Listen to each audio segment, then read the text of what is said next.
দেখো বন্ধুরা, কিছু ভাত ছিল, ভাতটাকে মাখা করে খাবো। তো দেখো এখানে কতগুলো লঙ্কা নিয়েছে, এই যে লবণ দিয়ে দিলাম। অনেকগুলো ভাত ছিল, তো ভাবলাম যে ভাতগুলো কি করব, নষ্ট করার থেকে মাখা করে খেয়ে নিই। তো এখানে পেঁয়াজ আর লঙ্কা দিয়ে আমার বর ভাতগুলো মাখছে। তো আমি সব কিছু আগায় দিচ্ছি, আমার বরকে সব কিছু দিয়ে বললাম এইভাবে মাখা করো, তাহলে সবাই খেয়ে নিতে পারবো। আর আমার মেয়ে তো মাখা ভাত দিলে খুব পছন্দ করে, ওর কাছে মাখা ভাত মানেই প্রসাদ, ও প্রসাদ মনে করে ভাতটা খেয়ে নেয়। তাই মাঝে মাঝেই খাই। তো আজকে ভাবলাম যে তোমাদের সাথে একটু শেয়ার করি, এই যে আমরা বাসি ভাতটাকে কীভাবে খাই। অনেক সময় তো তরকারি দিয়ে খাইনি, কিন্তু আজকের ইচ্ছা হলো না যে তরকারি দিয়ে ভাতটা খাই।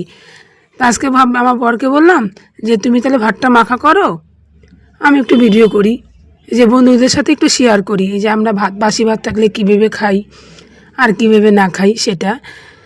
তো এখানে তেলটাও দিয়ে দিলাম। দেখো লাস্টে ভাতটার কালারটা কত সুন্দর আসছে। তো তোমরা কি এরকমভাবে ভাত মাখা করে খাও আমার মতন বাসি ভাত থাকলে? দেখো বন্ধুরা, বাসি ভাত থাকলে না ফালাইয়ে মাখা করে খেয়ে নিবে, দেখবে ভালো হবে। আর আমরা এই ভাতের জন্যই এত কষ্ট করি। আজকে আমরা ভাত নষ্ট করি অনেক জায়গায়, দেখো বাচ্চা বলো বড় বলো, এই ভাতের জন্য কত কষ্ট করতেছে, রাস্তাঘাটে পড়ে থাকে।